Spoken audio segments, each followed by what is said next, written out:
तो आज हम लोग बेस थ्योरम प्रूव करने वाले हैं, जो कि कंडीशनल प्रोबेबिलिटी का एक बहुत ही इंपॉर्टेंट थ्योरम है। तो सबसे पहले थ्योरम के स्टेटमेंट में हमें गिवन है, let A1 A2 dot AN be a pair wise mutually exclusive events connected to a random experiment E। तो हमारे पास A1 A2 dot AN pair wise mutually exclusive events है, मतलब कि इनमें से किसी भी दो इवेंट का जो इंटरसेक्शन है उसका वैल्यू 5 के साथ इक्वल है, और ये सारे इवेंट्स एक रैंडम एक्सपेरिमेंट E के साथ कनेक्टेड है। Also at least one of A1 A2 dot AN is sure to happen. अगर हम ई एक्सपेरिमेंट को परफॉर्म करें तो हर बार परफॉर्म करने पर हमें A1 A2 dot AN in an events में से कोई ना कोई एक इवेंट ऑकर करता हुआ दिखेगा सियोरिटी के साथ। ओके, दैट इज हम बोल सकते हैं कि A1 A2 dot AN form an exhaustive set of n events. तो ये एन इवेंट्स मिलके जो सेट बनाता है वो एग्जॉस्टिव सेट ऑफ इवेंट होता है। Let X be an arbitrary event connected to E where probability of X is not equal to zero. अभी हम एक आर्बिटरी इवेंट एक्स को चूज करेंगे जहाँ पर प्रोबेबिलिटी ऑफ एक्स जीरो के साथ इक्वल नहीं है। Also let the probability of x given A1, probability of x given A2 dot probability of x given AN all known। तो हमारे पास ये सारे कंडीशनल प्रोबेबिलिटीज नोन है। तो हमें शो करना है probability of AI given x equals to probability of AI into probability of x given AI divided by summation r equals to 1 to n probability of AR into probability of x given AR, जहाँ पर i equals to 1 to dot n होता है। ठीक है, तो ये है Bayes theorem का स्टेटमेंट, इसे हमें प्रूव करना है। अभी थ्योरम के स्टेटमेंट में हमें गिवन है कि A1 A2 dot AN are exhaustive events, मतलब कि हर बार एक्सपेरिमेंट परफॉर्म करने पर A1 A2 डॉट AN में से कम कोई एक इवेंट ऑकर करता है। सो देन हम बोल सकते हैं, then we can write that A1 plus A2 plus dot plus AN is equals to S। हमने जब एग्जॉस्टिव इवेंट का डेफिनेशन पढ़ा था तो वहाँ पर हमने देखा था, अगर किसी भी इवेंट्स का सेट एग्जॉस्टिव इवेंट होता है तो उन सारे इवेंट्स का जो एडिशन है वो सैम्पल स्पेस एस के साथ इक्वल होता है। Here S be the sample space, यहाँ पर एस एक सैम्पल स्पेस है of the given random experiment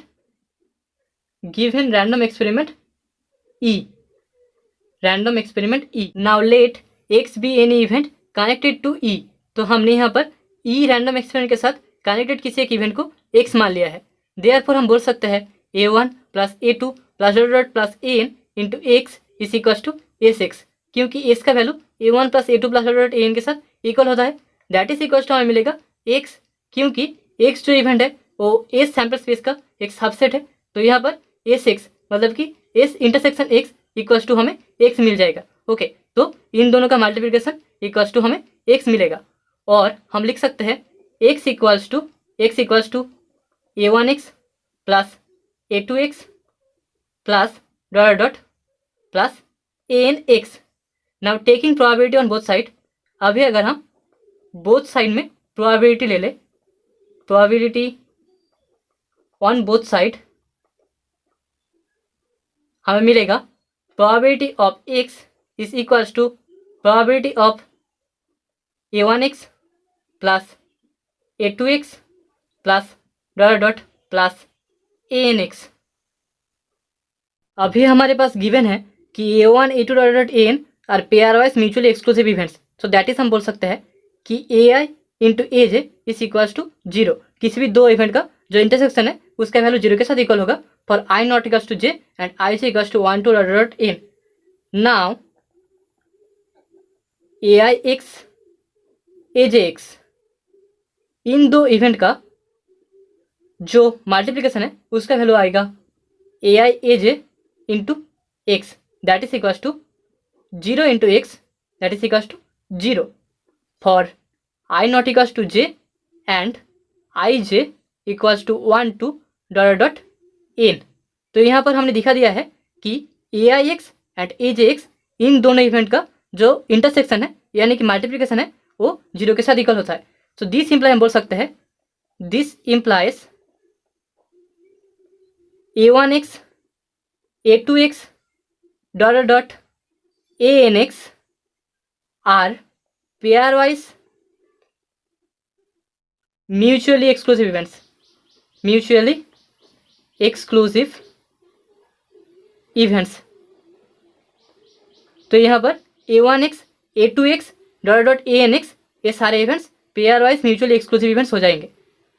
so from P X equals to P of a1x plus a2x plus dot dot plus a(n)x, यहाँ से हम बोल सकते हैं that is equals to probability of a1x plus probability of a2x plus dot dot plus probability of a(n)x, क्योंकि सारे के सारे events pair wise mutually exclusive events है। सो बाय यूजिंग ऑक्सियम 3 हमें ए मिलेगा। Now this is equals to हम लिख सकते हैं probability of a1 into probability of x given a1 plus probability of a2 into probability of x given a2 plus dot dot plus probability of an into probability of x given an, क्योंकि हमें पता है probability of x given ai is equals to probability of aix divided by probability of ai, और हम बोल सकते हैं कि प्रोबेबिलिटी ऑफ aix ये जनरल केस के लिए है। Probability of aix is equals to probability of ai into probability of x given ai। अभी यहाँ पर i के जगह पर अगर हम 1 2 डॉट डॉट इन रखें तो हमें ये सारे वैल्यूज मिलते जाएंगे। सो इसे हम इसके साथ इक्वल लिख सकते हैं। So that will be equals to summation r equals to 1 to n probability of ar into probability of x given ar। तो ये हमें मिल गया है। Now by the definition of conditional probability हम बोल सकते हैं probability of ai given x equals to probability of aix divided by probability of x। So that is equals to हम लिख सकते हैं probability of aix divided by probability of x का value हमारे पास है summation r equals to 1 to n probability of ar into probability of x given ar। That is equals to हम लिख सकते हैं प्रोबेबिलिटी ऑफ aix का value हमें पता है probability of ai into probability of x given ai divided by summation r equals to 1 to n probability of ar into probability of x given ar, और हमें यही शो करना था। So hence proved.